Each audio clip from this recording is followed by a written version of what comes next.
Alrighty, we are inside Adobe Premiere Pro. So the catch for using this tool is that the clip needs to be at least 3 seconds long. It needs to be 30 frames per second. So that's 30 FPS, and you can only extend by 2 seconds. So the sequences or the shots I have here, it is a shot of a sunset. I'm going to clip it just as it is ending over there, just as the movement ends. And then I've got a very silly trifle model of a trifle that I made for some weird project that I done.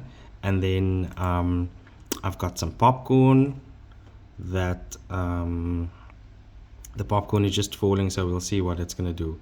So I'm gonna clip these to specific areas now, and then we are going to see how the extension is going to look. Okay, so this one we're gonna clip, I think, while the movement is still going nicely. So we'll clip it over here, and then I will play to you what we have.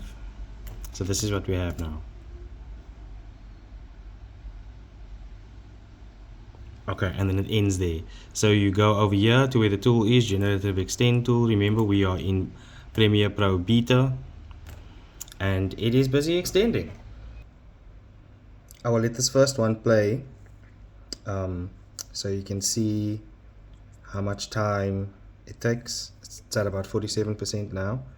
I've got a mid-tier sort of gaming PC, so that'll give you a good idea of the strength of machine you'll need for this, because this machine can do quite a bit, and this is taking, I guess normal sort of AI processors do take this long. I think it's probably working from a cloud database of information or whatever, however the AI stuff works, and it's the combination of using, I guess, the software and going to the cloud as well at the same time that might be making it this long. But yeah, I'm letting you see how long this one is taking, because the next few I will skip even for the longer video that's going to be on YouTube that you are currently watching. Yeah, still waiting. I'll maybe put in some like doop doop doop doop doop doop doop doop kind of music. But I'm so torn whether to use music in my videos, especially if this is going on TikTok. You can only use a piece of music for 1 minute straight. I don't like such intricacies. Anyway, it's generated, so let's have a look. You saw what it was before, so let's see. You can see when the result, when it hits here, we will be seeing the result.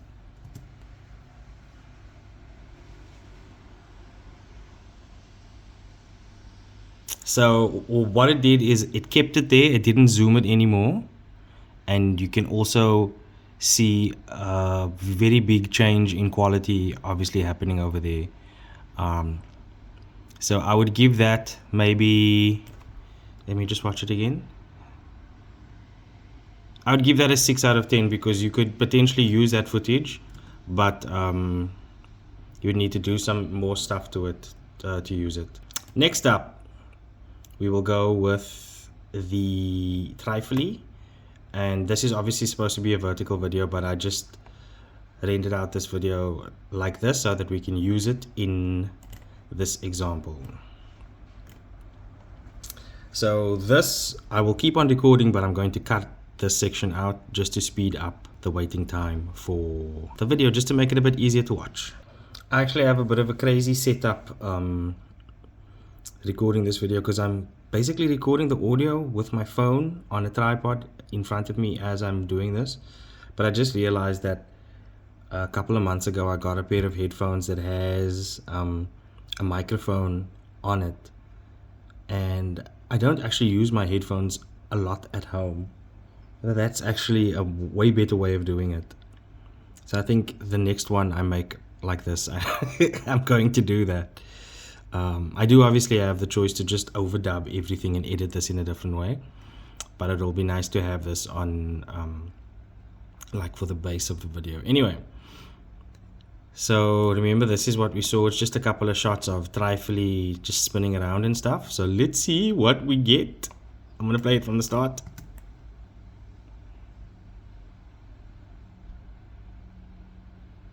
Ah, just stand still. It just stands still. I mean, they got the character, the background pulsates a bit. They got the character like pretty accurately. So that's cool. I don't know, man. I feel like this tool will be a lot better if once the ability to prompt comes into play. Like the other, like the other video AI things, which I surprisingly haven't played around with too much. I've only really dipped my toe in the water, which is, you'd think is a bit silly because I am a motion designer. I have a good grip on generative images and how to use that and edit that in like projects and stuff, but I haven't really played around with video tools. But that's also because the video tools they always come with caveats. So it's always obviously online and you need to sign up, which I guess is normal nowadays. But then it's always like a token system, or you only get like 1 second extension, or you know, there's all of the things that we've become accustomed to with AI platforms online. So this is why I've actually only started to play around with a tool like this now, because it's in software that I have and that I use. So yeah, it's pretty okay, that one. I spoke a bit longer over it because I was meandering onto a different topic. So this popcorn one, I'm going to stop it over there. No, I'm going to stop it when there is a little bit of movement. I'm going to stop it like that. Give it a challenge. So let's see, because I fear if I stop it over here, then it is just going to keep it still again. You know what I mean? So let's give it an exercise to do. This is potentially going to be bad, but let's see how it goes. So we select the tool, we extend, and let's see what we get. I'll hop in here and just say that the tool obviously has lots of potential, but there are limits obviously as well. I'm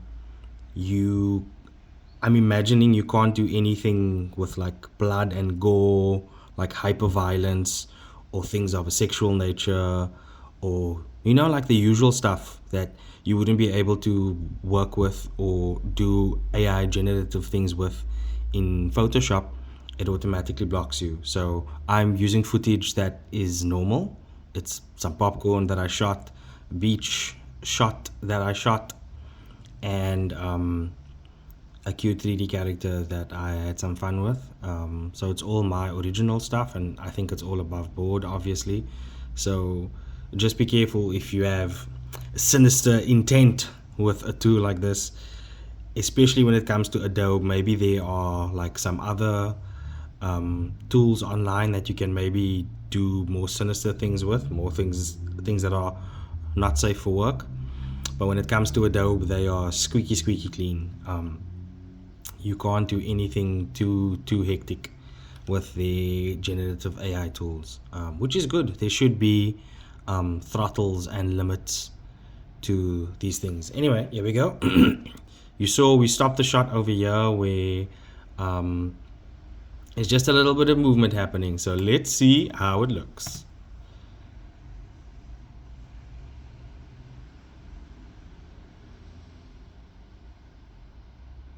Okay, that's cool. They added in some crazy motion blur, which I don't have on my shot because of the settings that I had on my camera. But they saw what the motion is. Check. They saw what the motion is, and they tried to replicate it by adding more falling popcorn and then having it stand still somewhere, I guess. That's this one. So this one was for me a 6 out of 10, right? This one over here, because it changed quite a few things. I guess it changed quite a few things in here as well, but I'm very impressed with the motion. For this one, it didn't do much. It represented the character quite accurately afterwards. I'll give this a 6 out of 10 as well. But for this one, I think I will give it a 7 out of 10 because the motion is convincing. Although there are some artifacts with the motion blur that they added in, and the background is looking also a bit smoother, that is quite impressive that it managed to nail the motion correctly again. So you would have to do some more work for a shot like this. But yeah, it's definitely, you can, let's say you have a shot with a popcorn ad or something like this, and you just needed a little bit more for a transition from this shot to maybe like a close-up of a kernel exploding in like 3D or something like that. You can maybe use this as part of the transition where this shot blurs away and it goes to the next shot. I don't know. I'm trying to find positives because this tool is obviously still in beta, but you have to point out where there's still work needed. So yeah, let's just I don't think I can do this, but I think so. I want to extend this extension, but I think what I would need to do is I would need to render this out and then extend that clip. So I'm just gonna do this once. Let's see if it's gonna work. So you can't apply another generation to this. That is a-okay. I pressed O there for output, Control M to go to the rendering tab. And then I'm just gonna say XX for an extension of an extension. Gonna export it, and we're gonna go to our folder, and it's this one, and we go over there. Let's just open a new sequence with this one. So now we are going to extend this extension. This, I think, will be a very cool view into, or if it's gonna, yeah, it's just gonna be interesting to see what this is gonna look like. This is actually gonna be a nice longer YouTube video, which I should do more often, but I don't. I think I'll talk just a little bit about where Objects Media is. I have a really cool script that I've been wanting to do. I made a video called Glance into the Future, but I wanted that video to be more of a series. So it has a few follow-ups that I have half scripted, but I actually need to do the videos now. But tools like this will eventually help me to get those sort of videos out. So the second Glance into the Future is also about AI, and the first one was about Sora and how amazing it was. I've not really heard that much about it again. I wonder if they're close to releasing that, because that's going to be crazy. You can watch the video about it if you want to see what it is. And this next Glance to the Future is going to be about where I see entertainment going because of AI. And I wanted to do some more work on it this weekend, but me doing this is already quite nice. So baby steps to getting to the productivity going. Anyway, this generation is at 70%. I'm quite keen to see what this is going to look like. Okay, we saw what it added here, so let's see what it's going to add next. The extension of the extension. So the extension starts there, and then it just keeps it still. Safe bet. So we needed to stop the previous video maybe about there, then it would have continued movement. But okay, you can see how it's possible, if you are clever, that you can almost generate. You would need to be very dedicated, but it's possible that you could generate enough footage for like a short in that way. Like if you have crazy time, maybe like a movie, but you need to be really clever, really dedicated, and planned it out really well. But this tool already, it's making someone like me who's got no crew, no team or anything like that. It's just me as a solo creative. It's getting very close to me being able to make like a really nice short that looks maybe like half quality, I think, of like a big budget movie, like maybe like CW quality. But you need to put the work in. The tools are becoming good, but they're still very far from just pressing a button and you have a 2 minute beautiful clip that is like movie worthy. Do you know what I mean? We're gonna get there in the future, but we're not there yet. So yeah, thanks for watching. This is definitely a step in the right direction to try to get my YouTube page to get to over 1,000 followers, 1,000 subscribers, because I would like to do better quality videos like this more often, and try to build like a nice brand so that I can eventually do shorts and cool stuff and more people will watch it. Anyway, if you've watched this until this far, thank you for watching. I appreciate it. Please do subscribe, or if you found this video handy, give it a like and share it. And thanks so much for watching.